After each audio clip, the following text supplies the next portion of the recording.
तो आज की क्लास में हम आगे स्टार्ट कर रहे हैं सेकंड लॉ ऑफ थर्मोडायनेमिक्स।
तो सेकंड लॉ ऑफ थर्मोडायनेमिक्स के लिए बात ध्यान रखनी है, this is the directional law.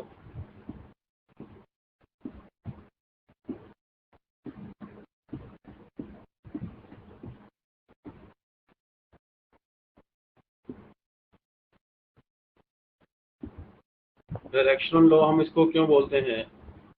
Second law में जो बात कही जाती है कि जो फर्स्ट लॉ में जो बात जॉउल ने कही थी वो बिल्कुल सही कही थी कि हीट टू जो वर्क है वो पॉसिबल है,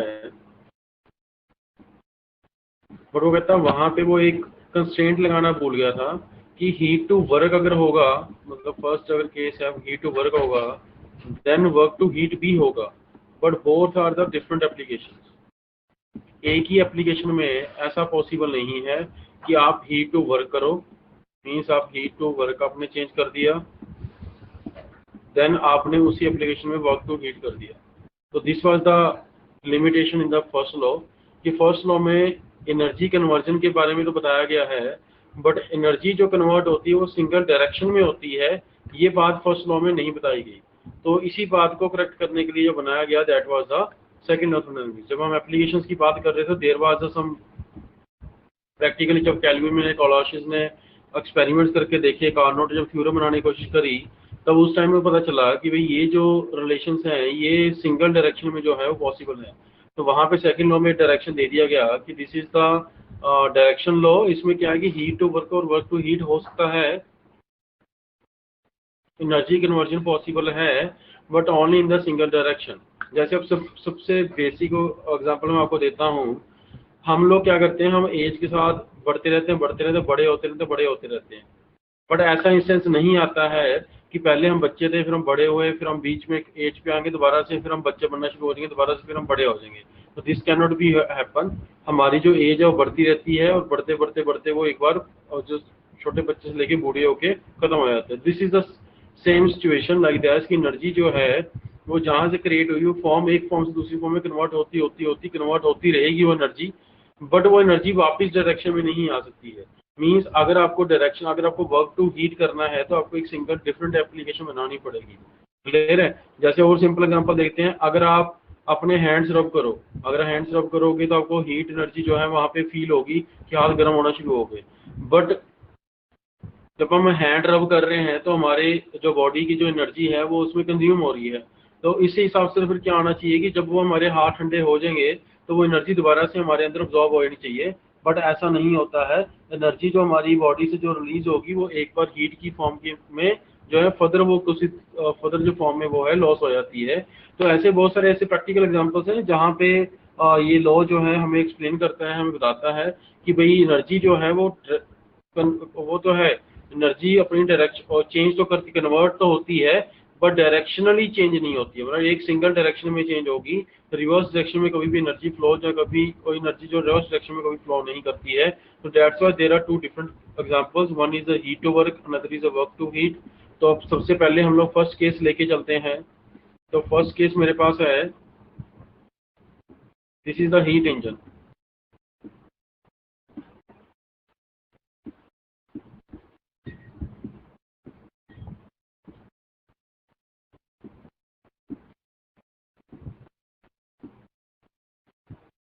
हीट इंजन की अगर डेफिनेशन देखें तो जो इंजन वर्ड है इसका मीनिंग क्या होता है, मैकेनिकल आउटपुट।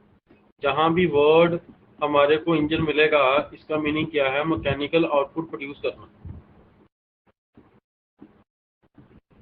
और जो भी इससे पहले वर्ड लगाया जाता है, जैसे इसके आगे हीट लगा दिया गया, तो मतलब ये क्या कर रहा है, हीट को एज अ एनर्जी इनपुट ले रहा है। तो ये वर्ड जो है, जो एनर्जी सप्लाइड है इसको,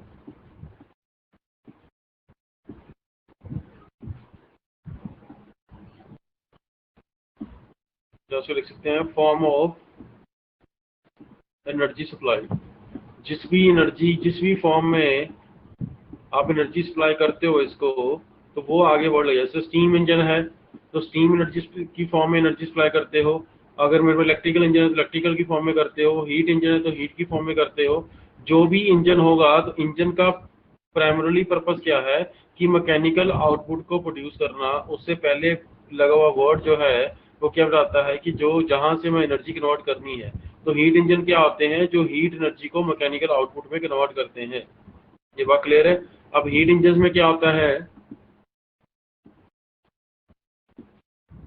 हीट इंजन में एक मेरे पास सोर्स है। सोर्स क्या है, that is source of energy. जहाँ पे एनर्जी हम लोग बिल्डअप कर रहे हैं, डेवलप कर रहे हैं, जहाँ एनर्जी जहाँ पे स्टोर्ड है ऑलरेडी। तो मान लेते हैं दिस इज अ सोर्स, ये मेरे पास एक सोर्स है जिसका टेम्परेचर मान लेते हैं TH है। और TH जो टेम्परेचर है ये बड़ा है T18 से।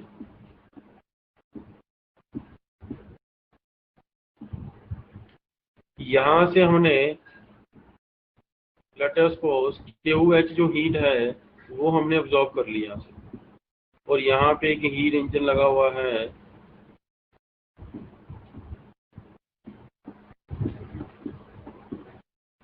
जो क्या करता है, यहाँ से हमें वर्क डन आउटपुट प्रोड्यूस करके दे देता है W।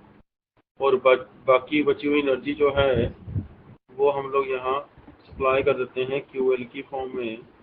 और ये मेरे पास सिंक है,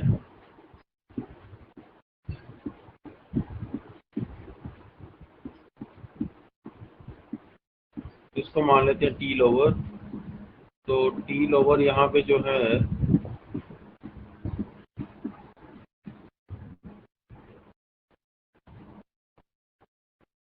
this is approximate is equal to T18।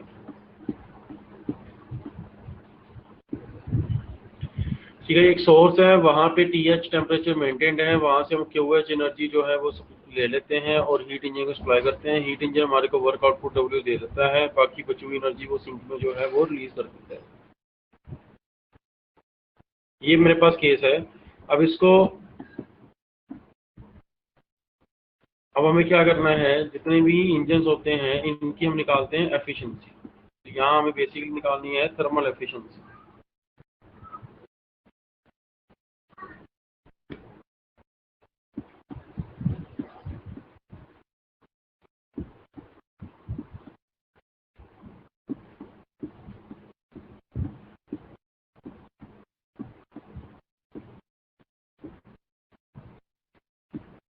तो थर्मल एफिशिएंसी का मीनिंग यहाँ पे क्या है, एफिशिएंसी क्या होती है, आउटपुट बटा इनपुट।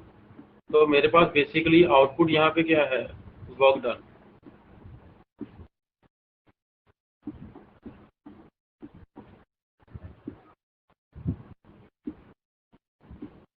जो मैंने वर्क डन यहाँ प्रोड्यूस करा, अपॉन में जितनी मैंने एनर्जी सप्लाई करी, तो ये थे हीट सप्लाइड है। यहाँ पे जो मैंने हीट सप्लाई करी है वही मेरे पास एनर्जी सप्लाइड है यहाँ पे।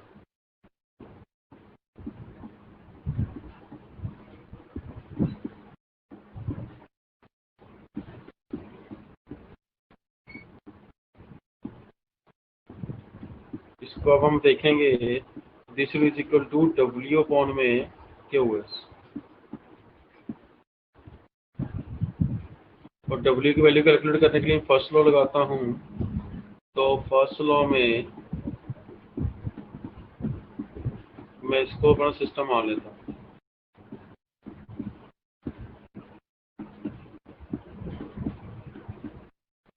तो यहाँ पे जितनी एनर्जी आ रही है, जितनी एनर्जी बाहर जा रही है, तो फर्स्ट लॉ के हिसाब से क्या है, QH जो आएगा वो दो पार्ट में बढ़ जाएगा।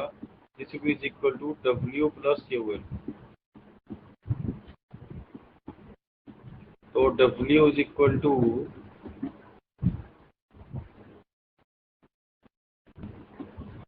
QH minus QL। तो थर्मल एफिशिएंसी जो है उसको हम लोग क्या लिख सकते हैं, दिस इज इक्वल टू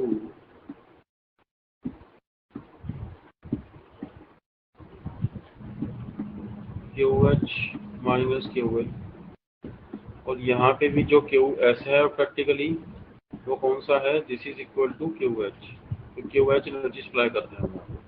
तो this will be is equal to 1 minus QL upon में QH। तो ये इसकी थर्मल एफिशिएंसी है इस टाइम पे।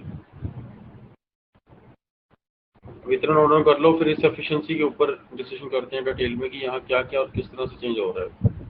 वितरण ऑर्डर कर लो, फिर आगे बढ़ते हैं। तो यहाँ सिंक का टेम्परेचर एटमॉस्फेरिक से ग्रेट ज़्यादा है? नहीं नहीं, इसको अप्रोक्सीमेट इक्वल टू T80 है। कहाँ बनाते हैं बाद जो एटमॉस्फेरिक कंडीशंस होती हैं वही मेरा सिंक होता है ना। ठीक ठीक है सर। वो डिपेंड कर सकता है, लोअर भी हो सकता है टेम्परेचर, तो लोअर के लिए हमें एनर्जी देनी पड़ती है, but approximate equal to T80 मान लो उसको।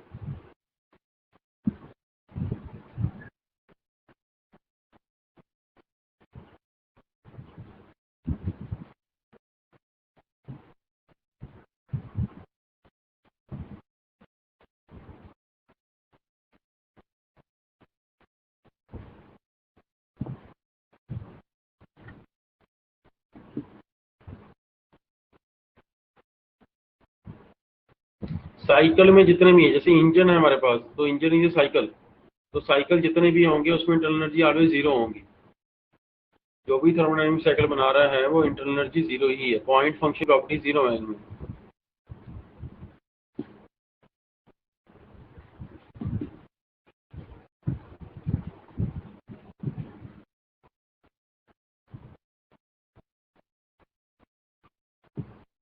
आगे चलते हैं, आगे देखते हैं कि जो एफिशिएंसी है this is equal to QH minus QL upon में QH। ये बड़ा कॉमन सा क्वेश्चन पूछा जाता है कि जो हमारी एफिशिएंसी है वो किसके ऊपर डिपेंड करती है।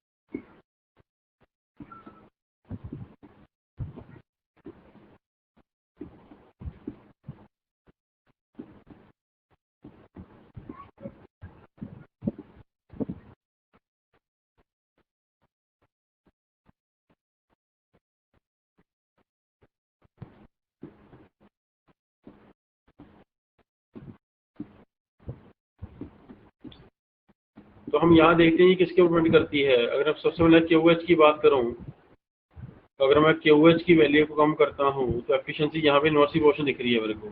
QH की वैल्यू को मैं कम करता हूँ तो एफिशिएंसी मेरे को बढ़ती हुई दिखती है। तो QH की वैल्यू का कम करने का मतलब क्या है, decrease in energy input.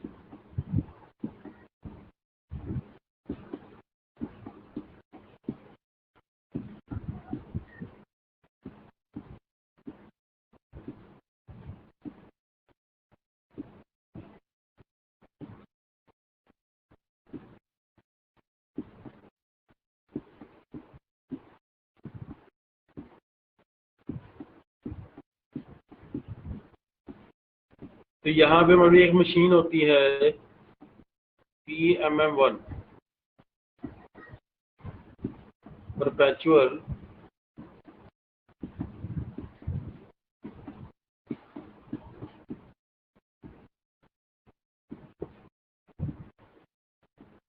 Motion machine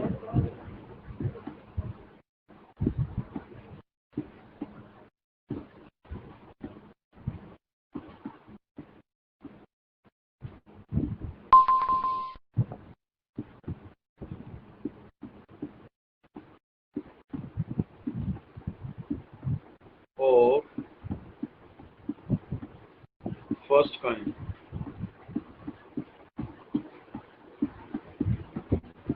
तो ये एक फर्स्ट लॉ में एक स्टेटमेंट दी जाती है, मैंने इसलिए वहां पे आपको बताई नहीं थी, तो यहाँ से हमें प्रैक्टिकली समझ भी आ जाती है वाली। Perpetual machine of first kind, perpetual motion machine of first kind हमें क्या कहती है, ये कहती है कि हम एक ऐसी मशीन बनाएंगे जो कंटिन्यूअस वर्क आउटपुट प्रोड्यूस करती रहेगी without any energy input. a machine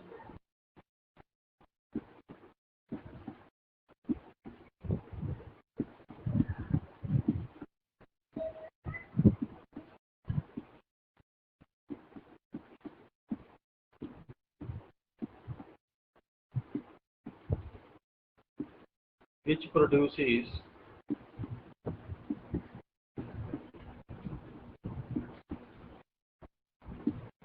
continuous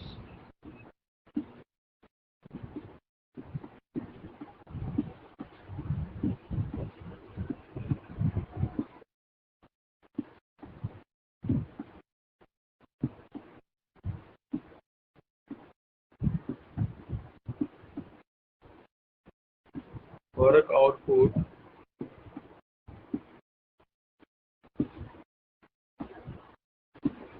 without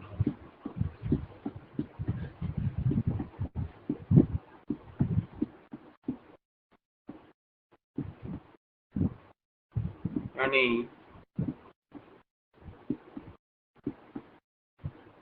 energy input।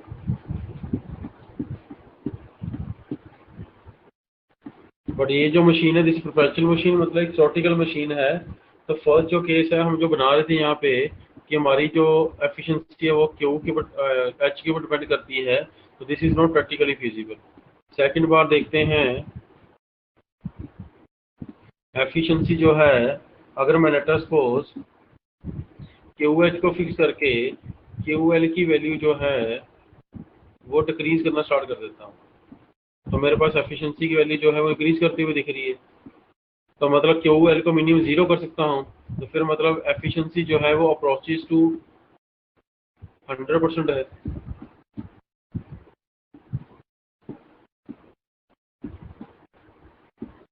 This is again impossible thing. तो ये किसने बताया था, this situation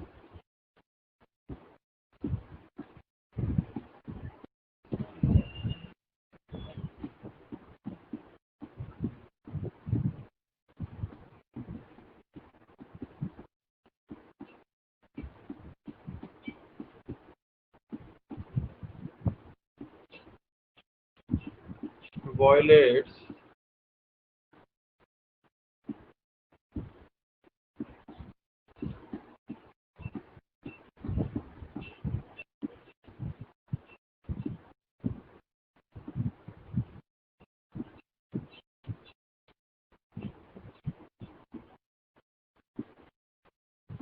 kelvin Planck statement.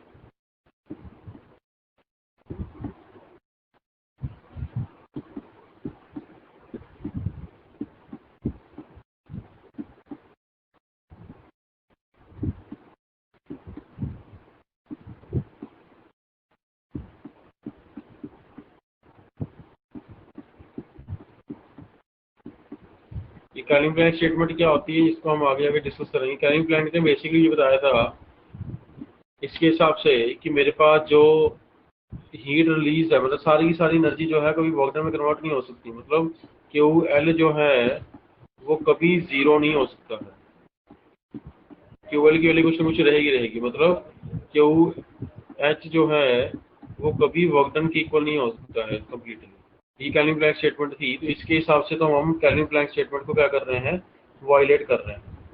तो थर्ड सिचुएशन क्या है हमारे पास, this situation is efficiency depend upon, efficiency जो है वो डायरेक्टली प्रोपोर्शनल है वर्क डन के, QH माइनस QL के,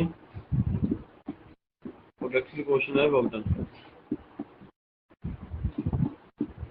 तो ये बात ध्यान रखनी है कि एफिशिएंसी जो होती है वो ऑलवेज वर्क डन के प्रोपोर्शनल में होती है। अगर मैं एफिशिएंसी को बढ़ाना चाहता हूँ तो मैं क्या कर सकता हूँ कि मेरे पास QH माइनस QL का जो डिफरेंस है ये बड़ा होना चाहिए। जितना ज़्यादा ये डिफरेंस बड़ा होगा उतनी ज़्यादा एफिशिएंसी बड़ी होगी। तो अब there are two possibilities are there.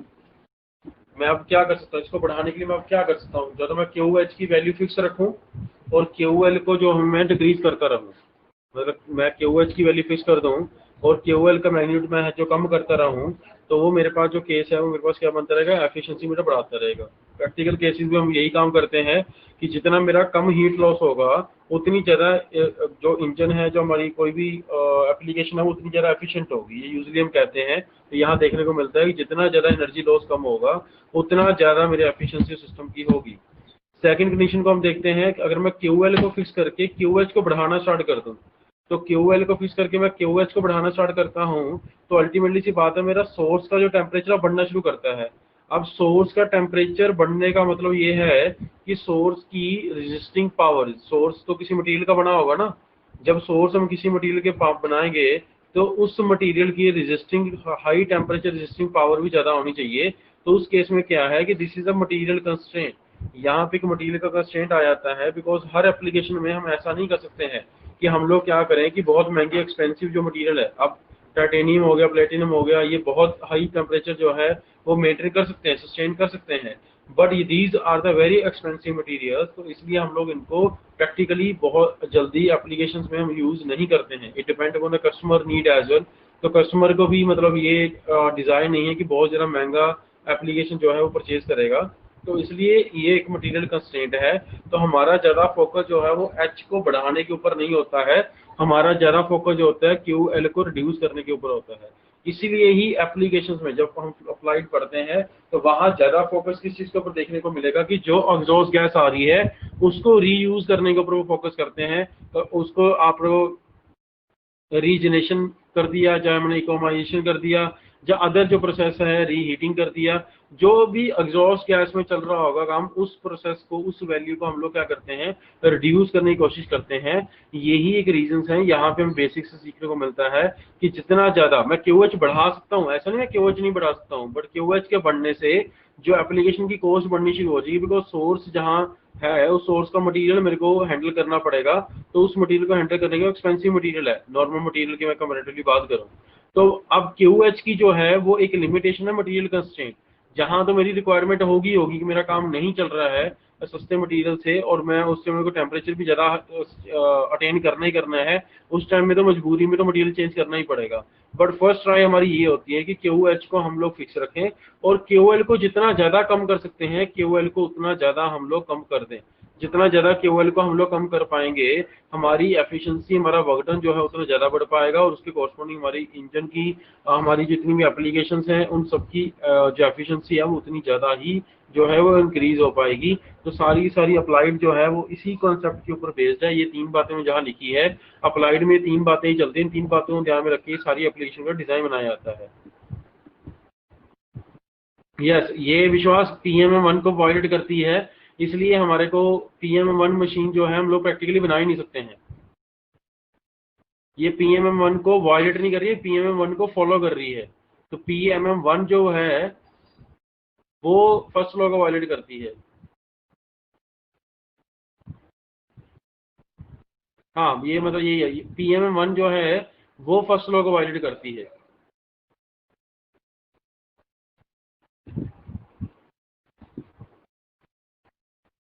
हाँ जी, यहाँ तक सबको क्लियर है। अब आगे चलें, नोट डाउन हो गया इतना। यहाँ से थोड़ा सा एप्लीकेशन बेस अपना डेवलप करना स्टार्ट कर देना, बिकॉज ये सारी जो बातें हैं अब आगे जाके अप्लाइड में इम्प्लीमेंट होती हुई दिखेंगी आपको सीधी सीधी। वहाँ ये चीज़ नहीं बताई जाती है कि हम रीजनेशन क्यों करने वाले हैं, तो वहाँ ये नहीं बताया जाता कि इकोनोमाइजर का यूज़ क्यों हम लोग कर रहे हैं। तो वो कंसेप्ट जो है वो बेसिक से ही डेवलप हुए हैं। तो बेसिक से कॉन्सेप्ट समझ के हमारे को अप्लाइड में जो एप्लीकेशंस हैं वो मॉडिफाई करनी होती हैं। तो वही फोकस में रख के, उन्हीं चीज़ को ध्यान में रख के ही करा गया है सारा कुछ। जो बेसिक के रूल्स एंड रेगुलेशंस हैं उन्हीं को ध्यान में रख के देखा गया है। तो इतना नोट डाउन कर लो और इसके बाद आगे को बढ़ते हैं और आगे जो है फर्दर डिस्कस करते हैं।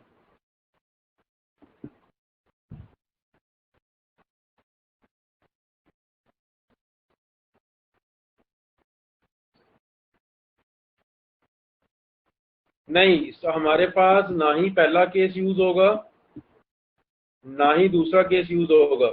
मैंने ये 3 assumptions ली थी, 3 assumption में से थर्ड जो सिचुएशन है सिर्फ वही वैलिड है कि अगर हमें किसी मशीन का देखेंगे कि एफिशिएंसी किसको डिपेंड करती है, तो efficiency difference of higher energy minus lower energy, उन दोनों के ऊपर डिपेंड करती है, ना कि अकेली हाई एनर्जी के ऊपर, ना कि अकेली लोअर एनर्जी के ऊपर। इनका डिफरेंस जितना ज़्यादा बड़ा होगा हमारी एफिशिएंसी उतनी ज़्यादा होगी। ये बात को ध्यान में रखना। किसी भी एप्लीकेशन की एफिशिएंसी बढ़ाना चाहते हो तो उस केस में आपको ये डिफरेंस बड़ा करना पड़ेगा। अब डिफरेंस बड़े करने के 2 मेथड हैं। QH को फिक्स रख के QL की वैल्यू कम कर दो और QL को फिक्स रख के QH की वैल्यू बढ़ा दो। तो ये 2 पॉसिबिलिटी मेरे पास हो सकती है। तो वो 2 पॉसिबिलिटीज हम लोगों ने डिस्कस करी हैं अभी।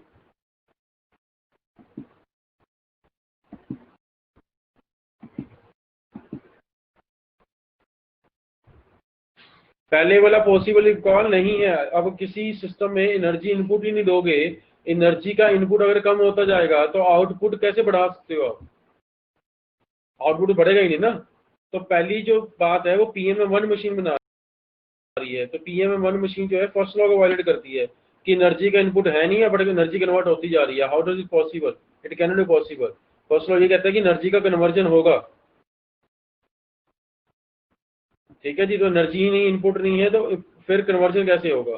तो पीएमए 1 मशीन यही कहती है कि एनर्जी का इनपुट कुछ नहीं होगा बट आउटपुट आता रहेगा।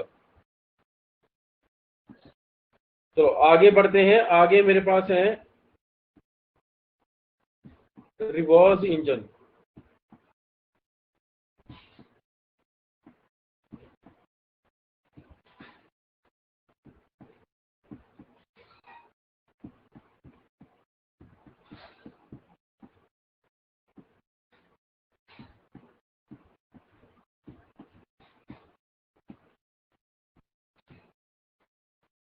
आगे हम बात करें रिवर्स। यहाँ पे रिवर्स का जो मीनिंग है, ये जो रिवर्स वर्ड यूज करा गया है, इसका मतलब है कि work as a input.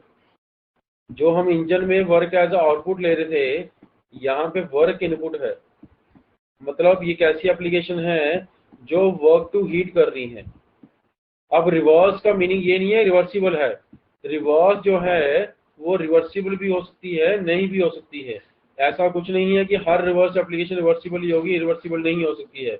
Reverse का मीनिंग जस्ट ये एक बात है कि यहाँ पे जो वर्क आउटपुट हम ले रहे थे हीट इंजन में जो हम कंसर्न थे वो वर्क आउटपुट के ऊपर थे। यहाँ वर्क आउटपुट था मेरे पास, बट यहाँ पे वर्क जो है वो एज अ इनपुट हो जाएगा। तो this is the main concern. तो यहाँ पे अगर हम बात करते हैं अब कि ये मेरे पास एक एप्लीकेशन है।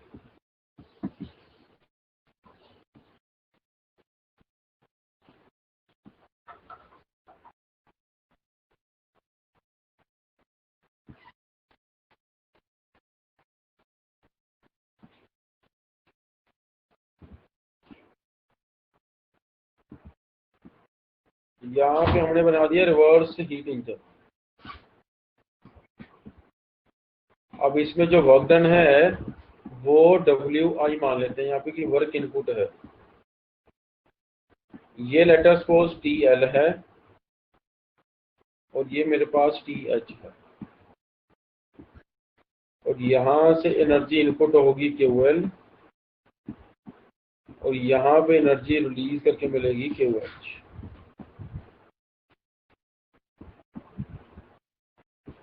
Now there are 2 possibilities. First possibility क्या है?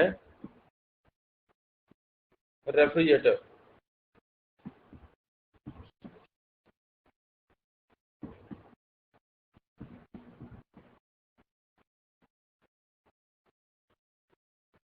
रेफ्रिजरेटर में बेसिकली क्या है, हमें कूलिंग प्रोड्यूस करनी है। तो रेफ्रिजरेटर के टाइम पे यहाँ क्या हुआ, ये जो स्पेस है,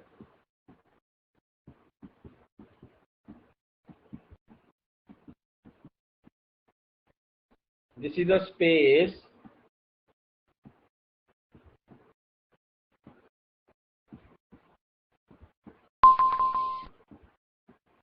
बीइंग कूल्ड। ये मेरे को स्पेस क्या करना है, ठंडा करना है। अगर ये स्पेस ठंडा करना है, शुरू में इसका जो टेम्परेचर होगा वो कहाँ होगा, T80 पे।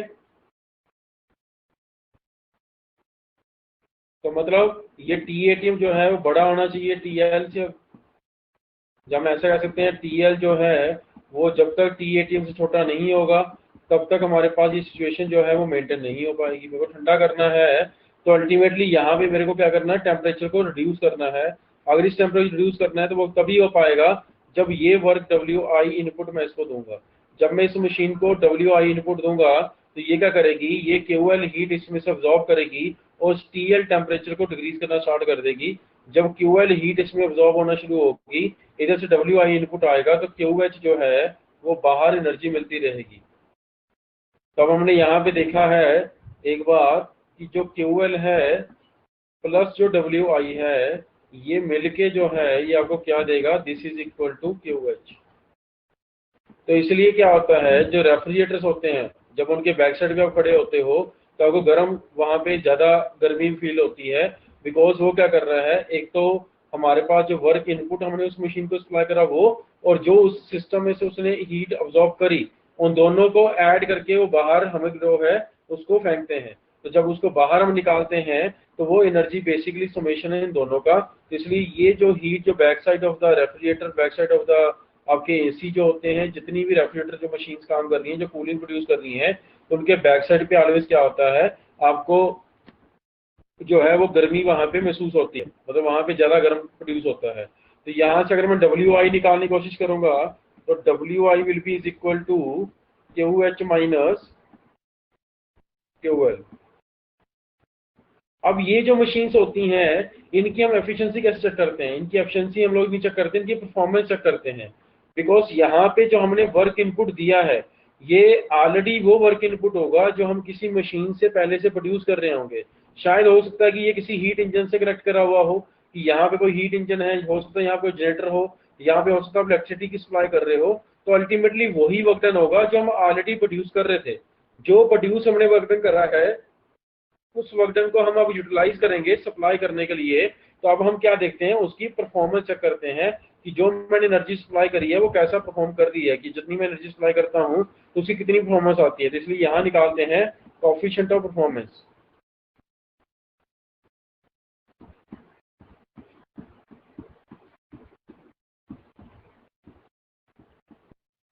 कोएफिशिएंट ऑफ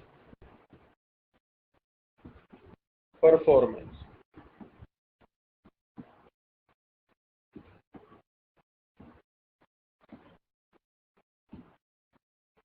तो this will be called as COP. So COP is known as desired effect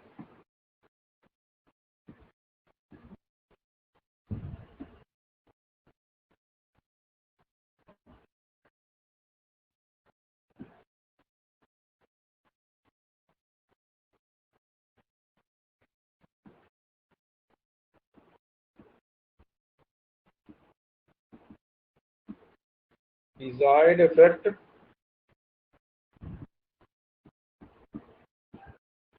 upon में वर्क इनपुट। तो हमारा क्या है कि जो वर्क इनपुट हम दे रहे हैं, जो पर्पस हमने जिस पर्पस के लिए वर्क इनपुट सप्लाई कर रहा था, क्या वो पर्पस हमारा फुलफिल हो रहा है कि नहीं हो रहा है, ये बेसिकली हम लोग COP में देखते हैं। तो COP अगर हम यहाँ निकालने की कोशिश करेंगे तो डिजायर्ड इफेक्ट मेरे पास क्या है, इस QL जो हीट है इसको अब्जॉर्ब करना और वर्क इनपुट मेरे को सप्लाई करना। तो work input is equal to QL upon में QH माइनस QL।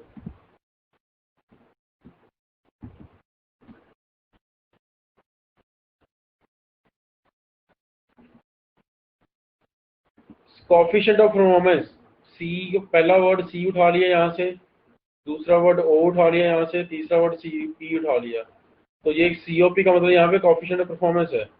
तो कोफिशिएंट ऑफ परफॉर्मेंस इसलिए है कि जो वर्क इनपुट हम लोग सप्लाई कर रहे हैं, जो मेरा डिजायर्ड इफेक्ट है जिसको मैं प्रोड्यूस करना चाहता था, तो वो कितना मैं सक्सेसफुल हो पाता हूँ, तो वो जो बात है दैट इज अ सीओपी। तो सीओपी की हम लोग यहाँ बात कर रहे हैं, COP is a coefficient of performance. तो अगेन सीओपी जो होती है, this is inversely proportional to the work input. जितना कम वर्क इनपुट होगा उतना ज्यादा सीओपी बड़ी होगी, जितनी बड़ा वर्क इनपुट होगा सीओपी उतनी छोटी होगी। सीओपी और एफिशिएंसी में हम ये निकाल रहे हैं कि जो एनर्जी इनपुट हम देते हैं, specifically in the term of heat, हम हीट की टर्म में जो एनर्जी देते हैं उससे कितना वर्क आउटपुट प्रोड्यूस करते हैं, that relation is can be calculated with the efficiency. अब जो वर्क आउटपुट हमने हीट इंजन में प्रोड्यूस करा, जब मैं उसको सप्लाई करता हूँ, तो जब उसकी सप्लाई में देता हूँ तो वो कैसा परफॉर्म करता है, this is the coefficient of performance. तो जहां पे एनर्जी का इनपुट है, अब एनर्जी का इनपुट सीधा कहीं से तो आएंगे नहीं, पहले तो एनर्जी जनरेट करनी पड़ेगी मेरे को। तो जो एनर्जी का इनपुट मेरे पास, वर्क डन का इनपुट जो मैंने प्रोड्यूस करा था पहले किसी एप्लीकेशन में, जब मैं उसको फर्दर में आगे सप्लाई कर रहा हूँ तो उसकी परफॉर्मेंस चेक करते हैं उस मशीन्स की, और जो मशीन्स में आप वर्क आउटपुट प्रोड्यूस करते हो उनमें हम लोग एफिशिएंसी चेक करते हैं। तो ये दो डिफरेंट पैरामीटर्स हैं इनको मेजर करने के लिए। तो सीओपी और एफिशिएंसी आपस में इनवर्सली प्रोपोर्शनल होती हैं। सीओपी ऑलवेज क्या आएगी, ग्रेटर देन 1 आएगी, बट जो एफिशिएंसी होगी वो ऑलवेज लेस देन 1 होगी। जैसे ग्रेटर देन इक्वल टू 1 या लेस देन इक्वल टू 1 हम लोग भी लिख सकते हैं। तो ये दो डिफरेंट टर्म्स हैं, दो डिफरेंट मेथड्स हैं, दो डिफरेंट टेक्निक्स हैं इनको सॉल्व देखने की। यहाँ वर्क इनपुट था, वो वर्क इनपुट जो मैं पहले किसी मशीन में प्रोड्यूस कर, किसी एप्लीकेशन में प्रोड्यूस कर चुका हूँ, तो मैं वर्क डन तो प्रोड्यूस कर चुका हूँ, अब मैं उसको सप्लाई देता हूँ, उसको यूटिलाइजेशन फैक्टर देखना है मेरे को। तो ये मेरे पास यूटिलाइजेशन फैक्टर बता रहा है basically coefficient of performance. Efficiency मेरे को ये बता रहा है कि मेरे को अगर वर्क इनपुट प्रोड्यूस करना है तो उसके पीछे कितनी हीट मेरे को सप्लाई करनी पड़ेगी। जब मैं ये कहता हूँ कि मैं जिस अमाउंट अगर हीट सप्लाई करता हूँ तो मेरे को उसका बेनिफिट क्या होगा, मेरे को शाफ्ट आउटपुट कितना मिलेगा। तो efficiency is more concerned about the shaft output, coefficient of performance is not concerned about the shaft input or output, it is more concerned about the relation between the two energies, कि energies का relation क्या है। हाजी call clear है?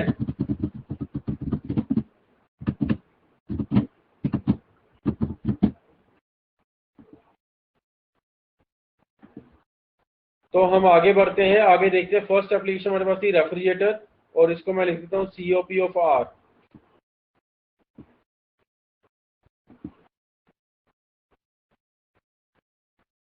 Greater than 1 इसलिए है because मैं ये चाहता हूँ कि मेरा वर्क इनपुट कम से कम हो, मेरा डिजायर्ड इफेक्ट ऑलवेज ज्यादा होना चाहिए, जितनी मैं एनर्जी सप्लाई करूँ उससे ज्यादा काम कर दे। जैसे मैकेनिकल एडवांटेज होता है मशीन्स में, मैकेनिकल एडवांटेज क्या होता है कि मैं कम इनपुट देके ज्यादा आउटपुट ले लूँ। तो सिमिलरली यहाँ भी ये सोच है कि कम इनपुट देके ज्यादा आउटपुट ले लें।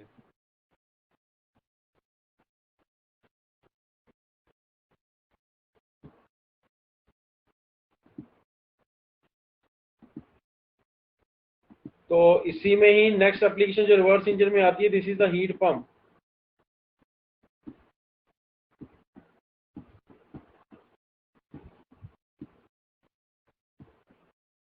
पहले हमने देखा कि हमारा जो डिजायर्ड आउटपुट है वो ये है कि ठंडा करना है। अब मेरा डिजायर्ड आउटपुट जो है वो क्या है, गर्म करना है। तो ये टेम्परेचर TH है,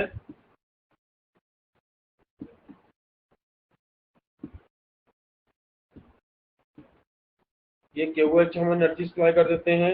यहाँ पे कोई रिवर्स इंजन है और ये वर्क इनपुट ले रहा है, और ये मेरे पास यहाँ पे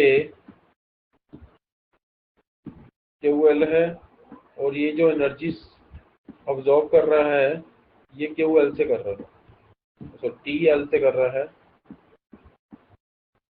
अब यहाँ भी मेरे पास क्या है, अब मेरा पर्पज है गर्म करना, तो मेरे को क्या करना है, मेरी जहाँ सबसे ज्यादा हीट है, सबसे ज्यादा हीट इस सिस्टम में यहाँ पे है, तो मेरे पास अब क्या है, this is the case of space being cooled, sorry, being heated, space being heated। अब मेरे को इसको क्या करना है, गर्म करना है।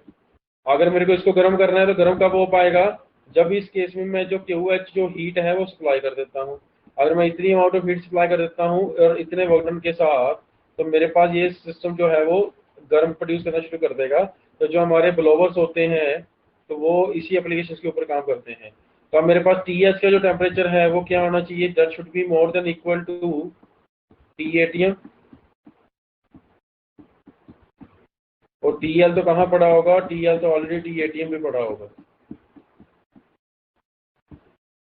तो यहाँ पे अगर हम देखते हैं अब कि मेरे पास वर्क इनपुट तो सिमिलरली वैसे ही रहेगा, work input is equal to QH minus QL upon work input आ गया। और यहाँ पे जो COP है, यहाँ पे डिजायर्ड आउटपुट जो है COP और P निकाल रहे हैं हम लोग, तो यहाँ डिजायर्ड आउटपुट जो है वो क्या है, QH प्रोड्यूस करना। तो इनपुट मेरे पास क्या है, this is the QH minus QL।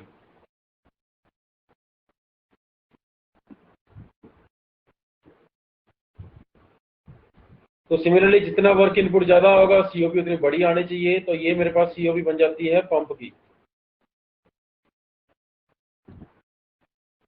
तो छोटा सा इटरेशन बनाते हैं यहाँ पे, COP और पंप को थोड़ा सा मॉडिफाई कर रहा हूँ, थोड़ा ध्यान से देखना है इधर। मैंने क्या करता हूँ, QH माइनस QL और प्लस QL अपने से कर देता हूँ, अपॉन में QH माइनस QL। अब इसको थोड़ा सा देखते हैं, तो this can be written as QH minus QL upon में QH प्लस QL अपॉन में QH माइनस QL। तो ये भी था मेरे पास QH माइनस QL।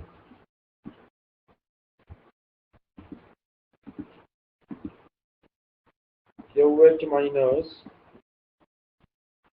QL,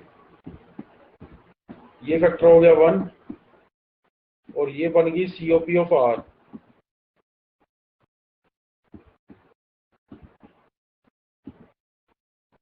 तो बेसिकली देखने को क्या मिल रहा है कि COP ऑफ जो पंप है अब वो है 1 प्लस COP ऑफ R। अगर कोई एप्लीकेशन सेम है, सेम एप्लीकेशन में कंपैरिजन बनाओगे तो COP of pump minus COP of R is always equal to 1। ऐसा होगा ही होगा, एक एप्लीकेशन में किसी में भी जब कंपैरिजन निकालोगे तो इन दोनों का डिफरेंस ऑलवेज आपको क्या दिखना शुरू करेगा, 1 ही दिखना शुरू करेगा।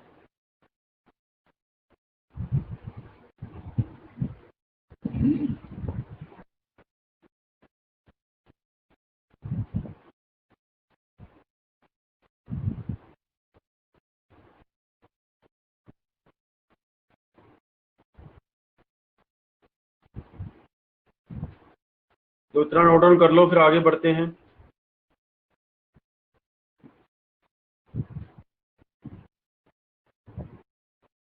हाँ, हीट प्रोड्यूस कर रहे हैं, मतलब यहाँ बेसिकली पर्पस क्या है कि हमें किसी जगह को गर्म करना है। तो वहाँ पे जो हीट प्रोड्यूस कर रहे हैं तो उसको हम लोग यूटिलाइजेशन कर रहे हैं किसी भी पर्पस के लिए। जहाँ मेरे को गर्मी प्रोड्यूस करनी है तो वहाँ पे हीट पंप यूज होंगे। जैसे आपकी एग्जांपल ब्लोवर्स की हैं, तो आपके एसी में जब आप लेने जाते हो तो एसी में दो तरह की ऑप्शन आती हैं।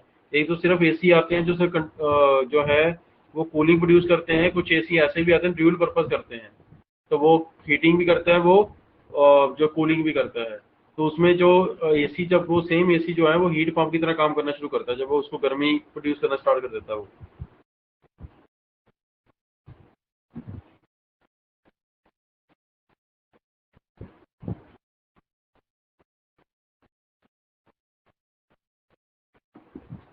आगे हम चलते हैं। आगे मेरे पास है, अगर मेरे पास कोई हीट इंजन है, मैं मान लेता हूँ मेरे पास कोई भी एक हीट इंजन है और इस हीट इंजन में हम QH हीट अब्जॉर्ब कर रहे हैं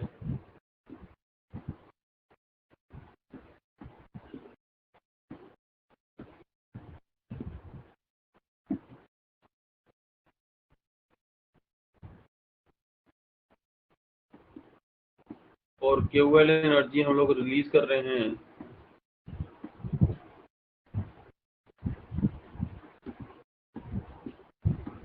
तो ये TL पे सप्लाई है। अगर ये मेरे पास हीट इंजन है तो इसकी जो एफिशिएंसी है वो मेरे पास कितनी है, QH माइनस QL अपॉन में QH। अगर मेरे को यही हीट इंजन को क्या करना हो, मेरे को रिवर्स हीट इंजन बनाना, रिवर्स पंप बनाना हो, स्पेसिफिकली मैं बात कर लेता हूँ, अगर मेरे को रिवर्स पंप बनाना हो, मतलब पंप बनाना, हीट पंप बनाना हो, तो फिर मेरे पास क्या करना होगा। तो मेरे को अगर मैं ये सेम कंडीशन जो है, अगर वो पंप है मेरे पास, तो COP ऑफ पंप कितनी होनी चाहिए इस मशीन की, फिर ये होनी चाहिए QH अपॉन में QH माइनस QL। तो यहाँ जब देखोगे, यहाँ में क्या दिख रहा है, 1/नीटा is equal to COP of pump. जब हम कह सकते हैं COP ऑफ नीटा इज इक्वल टू 1 में COP ऑफ पंप। ये दो कंक्लूजन निकलते हैं कि मेरे पास जब मैं सेम हीट इंजन को अगर मैं हीट पंप बनाना चाहता हूँ, वहीं पे अगर सेम हीट इंजन को अगर मेरे को रेफ्रिजरेटर बनाना हुआ तो फिर क्या होगा। तो रेफ्रिजरेटर केस में मेरे पास कितनी COP होती है, this is equal to QL upon में QH माइनस QL। तो मेरे को ये रिलेशन पता है, COP of pump minus COP of R is equal to 1। तो फिर COP ऑफ R कितनी बन जाएगी। ये रिलेशन तभी वैलिड है अगर सेम मशीन को बना रहे हैं। तो COP of R is equal to COP of pump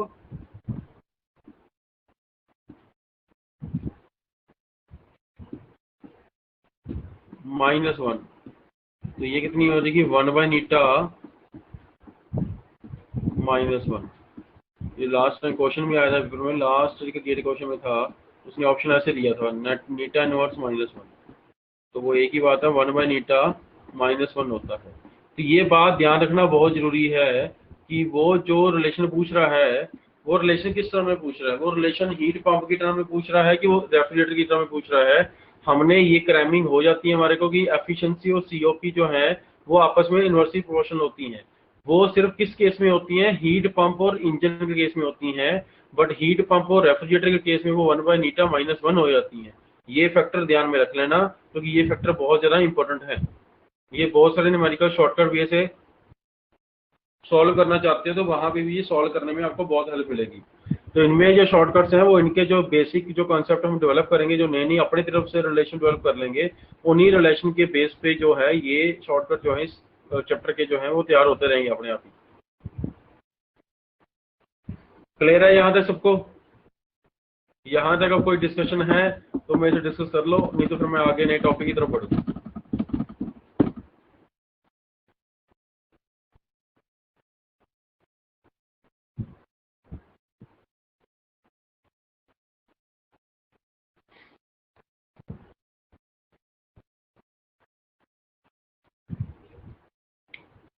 तो आगे चलते हैं।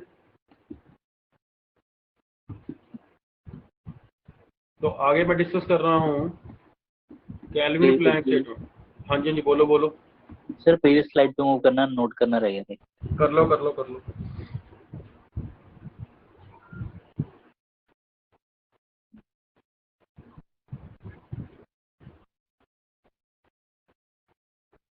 थैंक यू सर, हो ठीक है, तो आगे मैं डिस्कस कर रहा हूँ आपसे केल्विन प्लैंक स्टेटमेंट।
तो मैं आगे बढ़ रहा हूँ कैल्विन प्लैंक स्टेटमेंट। तो कैल्विन प्लैंक स्टेटमेंट में पहले बात ये ध्यान रखनी है कि this statement is applicable for heat engine. ये जो एप्लीकेशन, ये स्टेटमेंट जो बनाई गई थी वो हीट इंजन के लिए बनाई गई थी।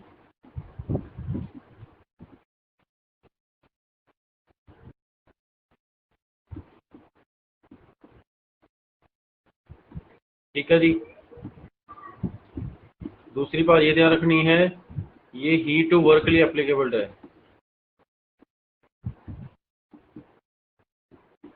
जिन एप्लीकेशन में हीट टू वर्क हो रहा है उन्हीं के लिए ये एप्लीकेबल है। फिर ध्यान रखना है इसमें कि जो QL है वो कभी जीरो नहीं हो सकता है, और जो QH है वो कभी W के इक्वल नहीं हो सकता। ये 2 3 4 बातें इसमें ध्यान रखनी है। बाकी इसको देखते हैं क्या है।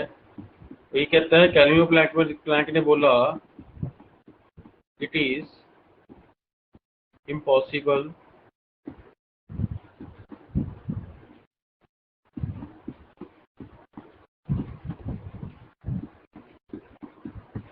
To construct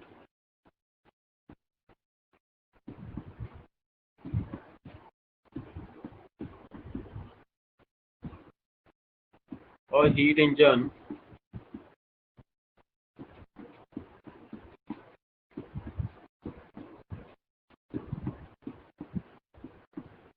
which works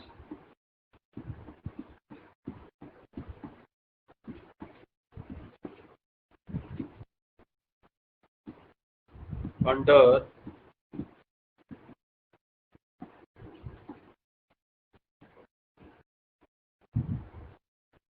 single reservoir।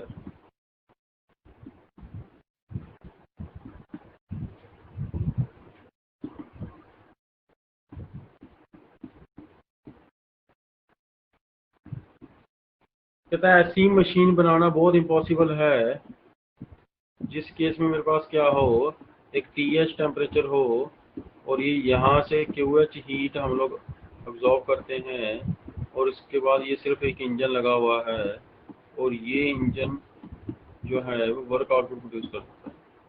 This is impossible.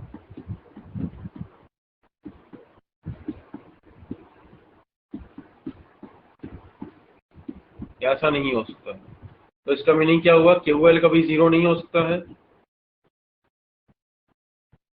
Means QR जो है वो कभी जीरो नहीं हो सकता है। ये फर्स्ट बात होगी। सेकंड, हमारे पास जो हीट है वो कभी सारी सारी वर्क में कन्वर्ट नहीं हो सकती है।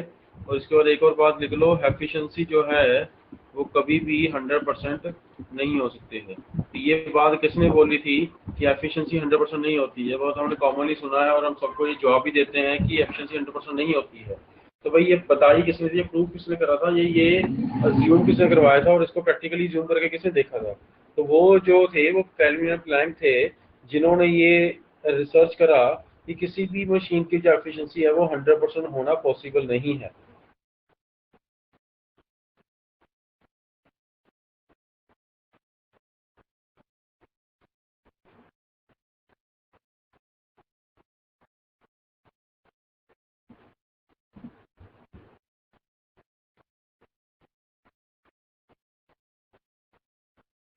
ठीक है जी। तो अगर इंजन बनेगा तो वो यही बनेगा,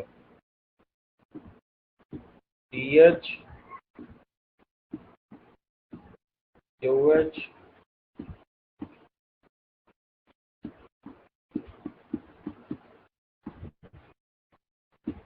W, यहाँ पे QL।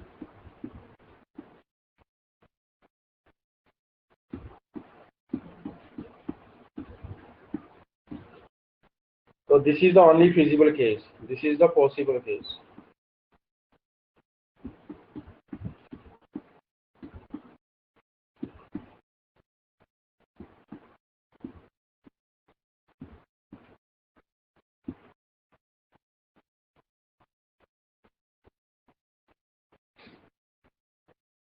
तो नेक्स्ट आगे बढ़ते हैं। नेक्स्ट हम देखते हैं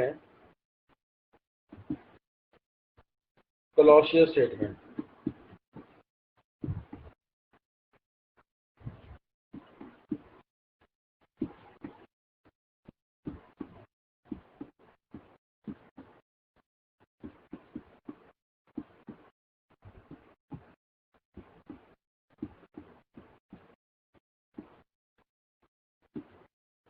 क्लॉसियस स्टेटमेंट आपने ध्यान रखनी है, ये रिवर्स हीट इंजन के लिए है।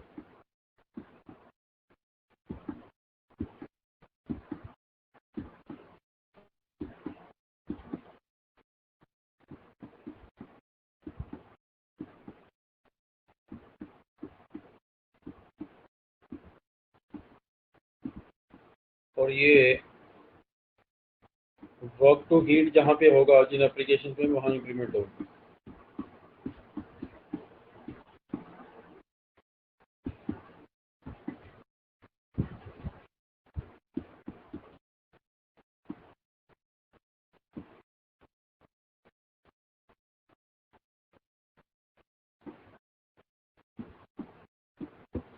इस केस में जो वर्क इनपुट है वो कभी भी 0 नहीं हो सकता। तो ये क्या कहती है Clausius statement? It is impossible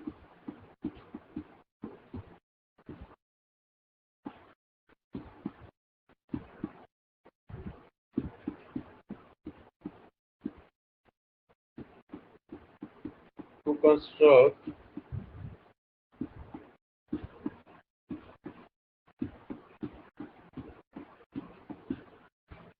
and reverse heat engine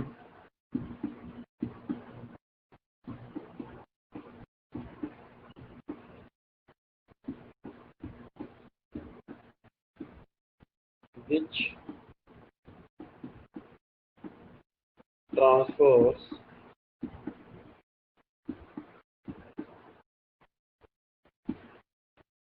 energy from lower temperature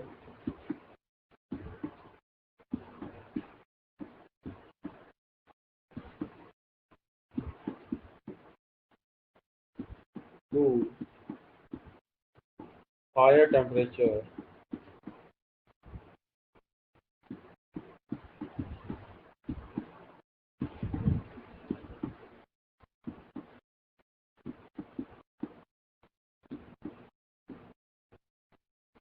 without any work input।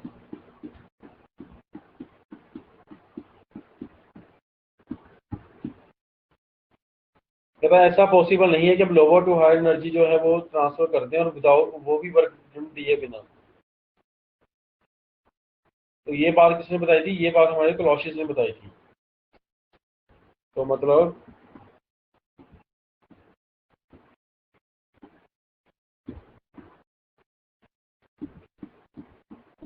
ये अगर हायर है और इसके बीच में कोई रिवर्स इंजन है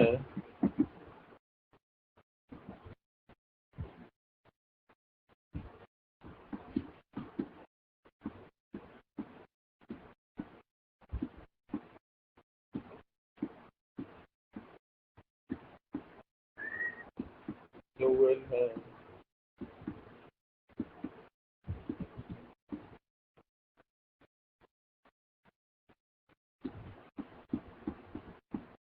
ये, और हम ये बोले कि वर्क इनपुट जो है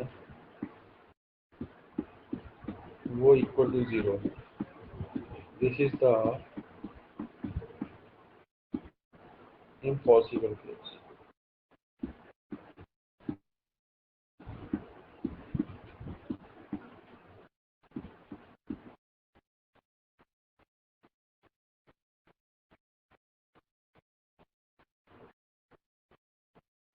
क्लियर है यहाँ सबको?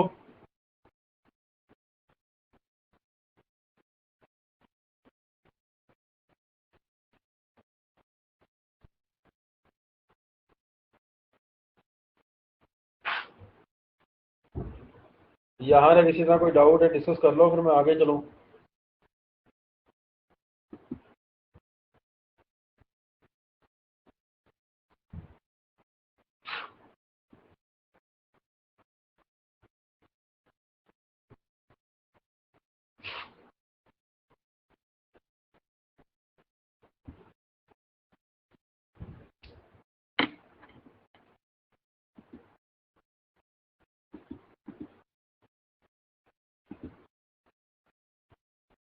आगे हमें निकालना है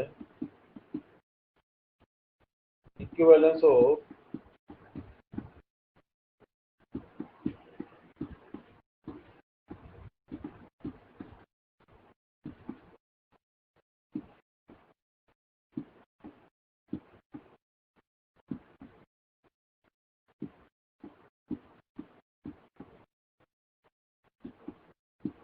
केल्विन प्लैंक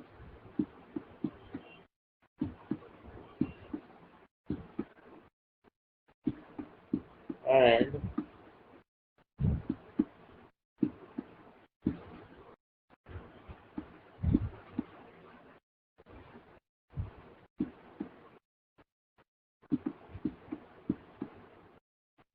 क्लॉसियस स्टेटमेंट, इन दोनों के बीच में हमें क्या करना है, इक्विवेलेंस निकालना है।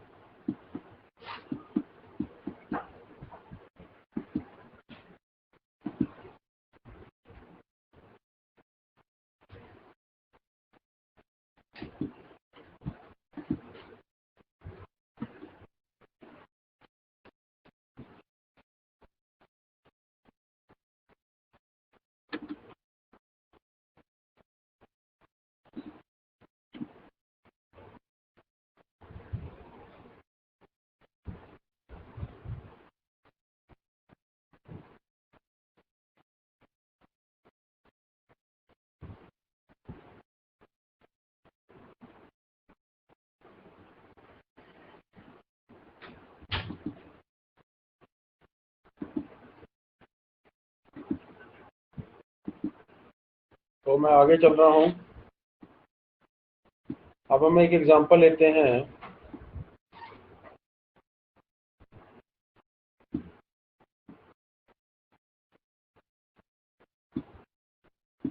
जहाँ एक टेम्परेचर TH है, इसके बीच में इंजन E है, यहाँ पे एक टेम्परेचर लोअर है, ये इंजन जो है वो QH और ये W प्रोड्यूस कर देता है और ये QL।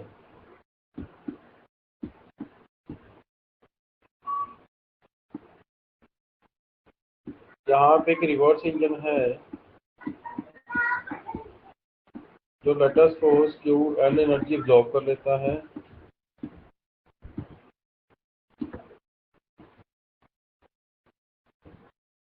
और कोई QH1 जो एनर्जी है उसको सप्लाई कर देता है, बट वर्क इनपुट इस केस में कितना है, 0। मीन्स मैंने एक ऐसा केस बनाया कि क्लॉसियस स्टेटमेंट को मैंने वायलेट कर लिया, बट मैंने इसको कैनिंग ब्लैंक स्टेटमेंट को जो है वो मैंने ओबे करवा दिया। मतलब कैनिंग ब्लैंक स्टेटमेंट के हिसाब से तो ठीक चल रहा है कि QH है वो W प्रोड्यूस करेगी, QL रिलीज कर देगी, बट क्लॉसियस स्टेटमेंट के हिसाब से वर्क इनपुट मैंने कुछ नहीं दिया, बट वो मेरा QH जो है QL जो है वो QH1 तक पहुंच गया विदाउट वर्क इनपुट। ये मैंने अपने से मान लिया, हालांकि ऐसा नहीं होगा, ये मेरे को पता है, बट मैंने अपने से मान लिया। अगर ऐसा मैं कर देता हूँ तो फिर होगा क्या। यहाँ हम बनाते हैं इसका एनालिसिस। इसमें क्या होगा, ये TH है, यहाँ पे मेरे पास एक कंपोज सिस्टम बनाना था। कंपोज सिस्टम में दोनों को मिला के जो सिस्टम बना हुआ है, तो अब ये सिस्टम क्या करेगा, W अपने को आउटपुट दे देगा। ये W आउटपुट था, W आउटपुट अपने को मिल जाएगा, और यहाँ पे QH माइनस QH1, और इधर से अगर मैं नीचे यहाँ देखूंगा तो ये केस मेरे पास CL है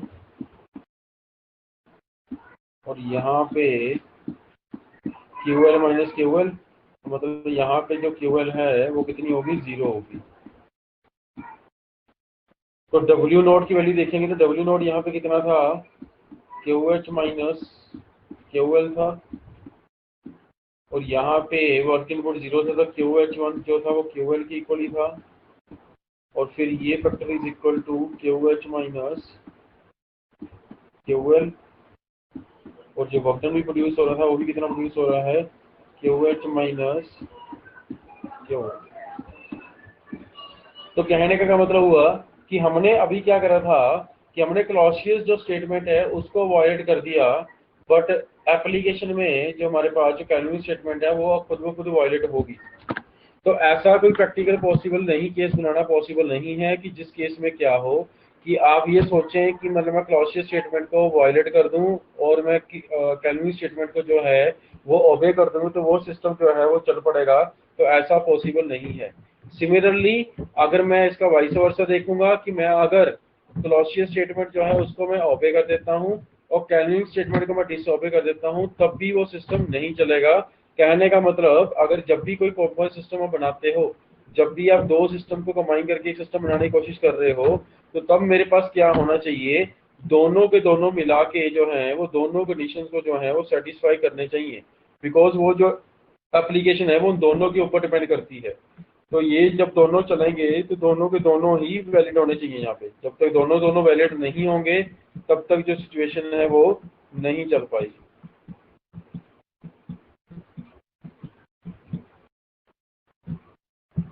क्लियर है ये बात?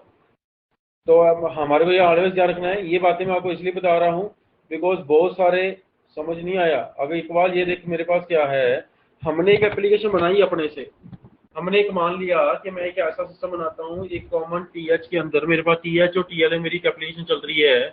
उस एप्लीकेशन में क्या है कि मैंने क्या करा, मेरा एक हीट इंजन है, वो हीट इंजन QH से QL में चलता है और W note output work output आपको दे देता है। और उधर मैंने एक अपना मान लिया कि रिवर्स इंजन जो है वो मैंने वहां पे लगा दिया। तो रिवर्स इंजन को मैंने ये मान लिया कि मैंने क्लॉसियस स्टेटमेंट को डिसओबे कर दिया। क्लॉसियस स्टेटमेंट के हिसाब से वर्क डन इनपुट को छोड़ना चाहिए था, मैंने 0 मान लिया, और मैंने ये मान लिया कि लोअर टू हायर एनर्जी अपने को ट्रैवल कर रही है QL से QH1 में। ठीक है जी।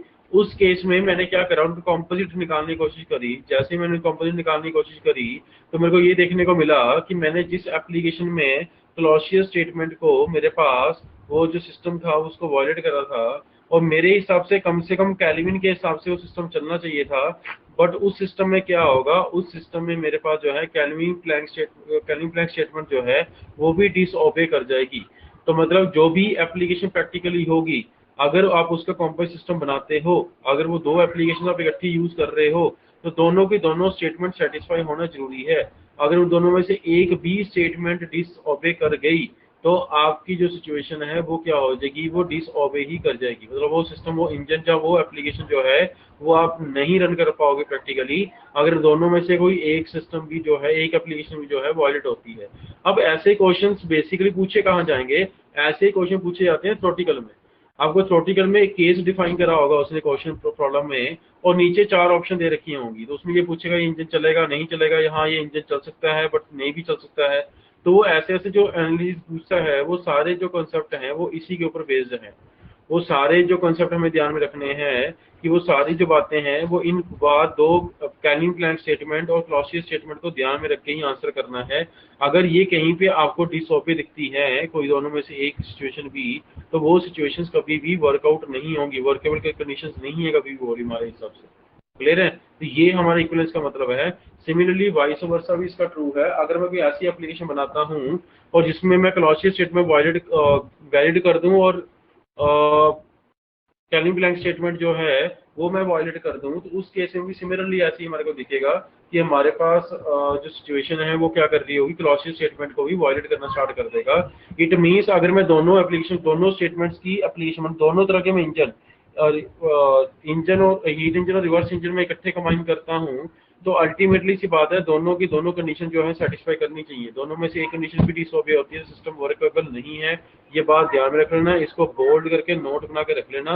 ऐसी बातें कहीं पे लिखी हुई नहीं मिलनी है, बट ये सारी जो बातें हैं ये अंडरस्टैंडिंग वाली हैं। अगर इनकी अंडरस्टैंडिंग क्लियर होगी तभी अप्लाइड में जाके बहुत सारे आपके जो डाउट्स आते हैं वहाँ जाके कि ये मशीन चाहे ये एप्लीकेशन ऐसे क्यों नहीं बना दी गई, चाहे इसमें ये लॉजिक क्यों नहीं लगा दिया गया, तो वो सारे जो लॉजिक्स हैं वो कैल्विन प्लैंक स्टेटमेंट और क्लॉसियस स्टेटमेंट के ऊपर बेस्ड हैं। ठीक है जी। जब तक, क्योंकि हमें काम ही वही करना है जो इन दोनों एप्लीकेशन को, दोनों जो स्टेटमेंट्स हैं उनको फॉलो करता होगा। उसके सिवाय कोई भी काम प्रैक्टिकली हमारे लिए पॉसिबल करना पॉसिबल ही नहीं है। क्लियर है सबको ये बात?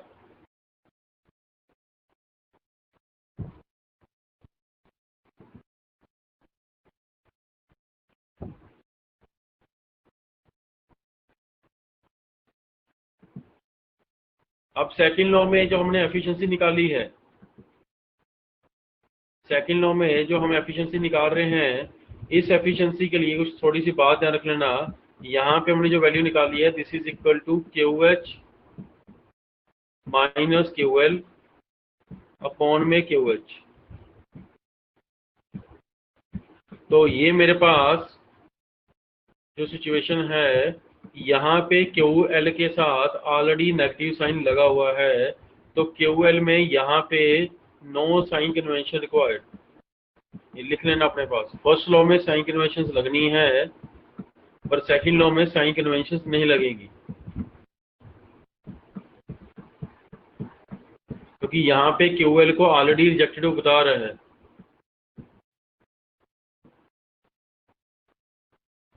ये बात ध्यान रख लेना।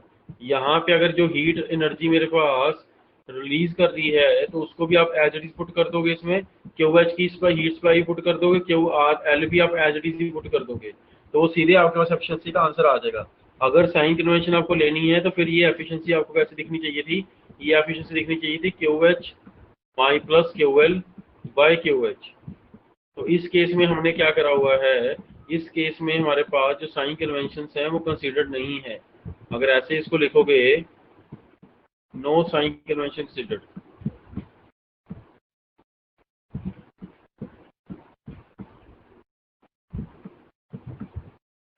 ये छोटी छोटी बातें हैं बट ये बहुत ज़्यादा इंपॉर्टेंट हैं इन क्वेश्चंस को सॉल्व करने के लिए। और अपने जो क्रैम जो आप करते हो उनको क्रैम मत करो, उनको लॉजिकली समझ लो।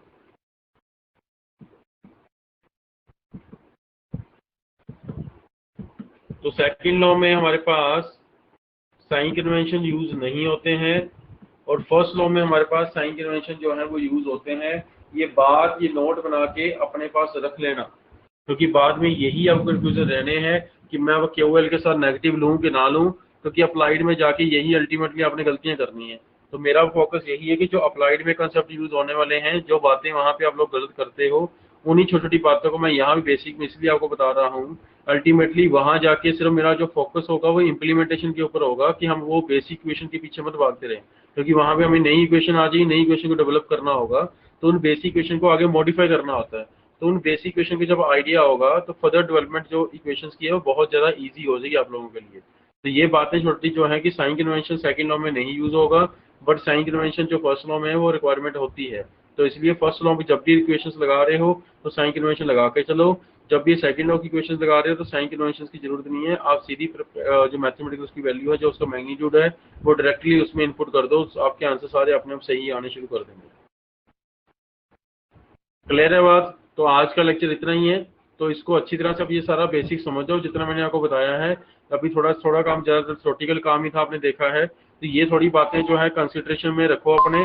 और इसके बाद जो हम कल डिस्कस करेंगे, अब जितना मैंने आज पढ़ा दिया है वो सारा उसका इम्प्लीमेंटेशन है। कल कार्नोट साइकिल पढ़ना है, क्लॉसियस थ्योरम पढ़नी है, कार्नोट थ्योरम पढ़नी है, और उसके कुछ हीट इंजन अगर सीरीज में हो जाते हैं तो फिर क्या बनता है, वो सारे केसेस अब तभी ही डेवलप कर पाओगे जब ये बेसिक जो आइडिया है सारा का सारा आपको क्लियर होगा। हाँ जी सचिन बोलो,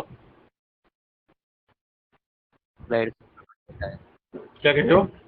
फर्स्ट और सेकंड स्लाइड करना सर एक बार। हाँ मैं कर देता हूँ, मैं इसको शेयर भी कर देता हूँ आपके साथ ना, मैम को बोलता हूँ व्हाट्सएप पे शेयर कर देंगे आपके साथ।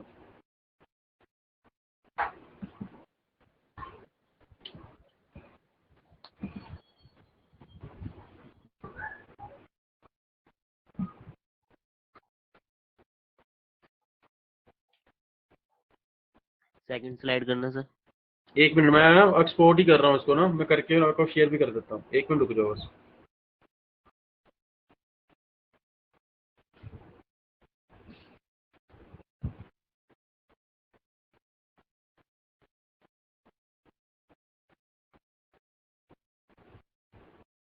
हाँ ये लो।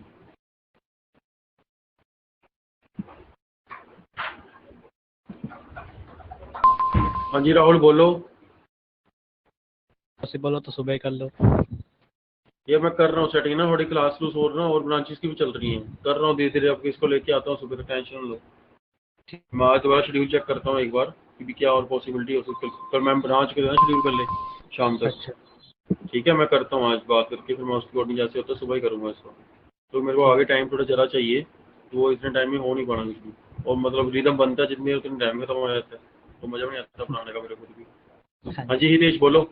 सर एक बार थर्ड भी कर लो। हाँ जी हाँ सर जी। मेरे लिए सर टाइम थोड़ा। ओ यार मैं कल निकालता हूँ हितेश, मैं आज ही ना पूरा दिन बिजी था, कुछ ना आपका वो ऑनलाइन काम चल रहा है, मैं वो थोड़ा उसी में फंसा हुआ हूँ, तो मतलब मैं आज, याद रखना वैसे मेरे को याद है, मेरे को याद, मैंने रिमाइंडर लगा रखे हैं यार फ़ोन पे, मेरे को फ़ोन पे रिमाइंडर ही बजते हैं मेरे ना, एक्चुअली एक दो चीज़ें आपकी फंसी हुई हैं काम ना ऑनलाइन के, मेरे को वो है कि मैं ऑफिस खोलने से पहले ख़त्म कर दूँ वो वाला काम। ठीक है, क्योंकि अब लाइकली टू भी ऑफिस है कि जुलाई में खुल जाएगा, अच्छा ठीक है तो सो रेट की इसके बाद ये काम चलता रहे उसके बाद ना, तो मेरे को ये है बस। कर लो सर, आप आराम से कर लो पहले काम। हाँ मैं करके आज एक तक का काम है जैसे ज़्यादा, मैं करवा दूंगा तेरे को, टेंशन तुम मत ले। ठीक है सर। ठीक सर है। एसएससी का फॉर्म आ गया या मतलब आएगा अभी? एसएससी जेई का फॉर्म तो ऑलरेडी जो पिछले साल आया था वो आया है, तो अभी जो फाइनल में स्टूडेंट होंगे उनका अभी नेक्स्ट ईयर आएगा। एसएससी जेई का पेपर जो है वो मतलब अभी जो नेक्स्ट 2020 का पेपर निकलेगा ना, वो हाँ 21 में जी। निकलेगा, अभी निकलेगा अक्टूबर नवंबर में पेपर दोबारा से 2020 का, मतलब ये 19 का ये पेपर निकला हुआ है। अच्छा ये जो 19 का पेपर था जो पोस्टपोन हो गया, कैंसिल हो गया था, जो मार्च में होना था, ये 31 मार्च को 30 मार्च को था ये वाला, तो ये अच्छा। पोस्टपोन होके अब ये सितंबर में हो रहा है, तो अभी अक्टूबर नवंबर में आज सारी नोटिफिकेशन आनी शुरू हो गई, डीआरडीओ पेपर निकल गया। हाँ ठीक जी। है, और उसका एक दो जो और एग्जाम वो भी निकल गए, और सारे एग्जाम निकलने शुरू हो गए हैं, एक दो दिन में अभी आने शुरू हो जाएंगे। सर ये हमारे लिए तो नहीं है ना, मतलब जो अभी निकला है, जो एसएससी का निकला है या फिर डीआरडीओ का नहीं निकला नहीं, है? आप लोगों के लिए नहीं है, ये आप लोग नहीं अप्लाई कर पाओगे अभी, फाइनल ईयर में जो आपके सीनियर्स हैं वो कर पाएंगे, 2020 के पास आउट स्टूडेंट्स के लिए है डीआरडीओ पेपर, जिन्होंने गेट के ठीक है। पेपर अटेम्प्ट कर दिया है, मिनिमम जिसके भी 40 प्लस मार्क्स हैं गेट के पेपर में, वो अप्लाई कर दो, और किसी ने गेट का पेपर दिया है और जिसने मतलब 40 प्लस मार्क्स हों, 40-45 मार्क्स हैं तभी अप्लाई करना, उससे कम वो शॉर्ट लिस्ट नहीं करेंगे। और डीआरडीओ पेपर जो होता है वो सब्जेक्टिव पेपर होता है, पूरा रिटर्न पेपर आएगा वहाँ पे लिखने के लिए, तो जो मैं आपको सब्जेक्टिव बातें बीच में बताता रहता हूँ कि ये सब्जेक्टिव पढ़ लो, सब्जेक्टिव के पॉइंट व्यू से, मतलब जो चीज़ मैं बोलता हूँ ईएस के पॉइंट व्यू से है, तो मतलब वो मेरली मेरा ये फोकस होता है कि वो सब्जेक्टिव पॉइंट व्यू से है। ठीक है जी, तो आगे मैं सब्जेक्टिव भी बोल दिया करूँगा उसको, तो पेपर सब्जेक्टिव भी आते हैं, जैसे डीआरडीओ में लिखना है पेपर तो सब्जेक्टिव पेपर लिखा जाएगा वहाँ पे, डिस्क्रिप्टिव पेपर आता है पूरा का पूरा।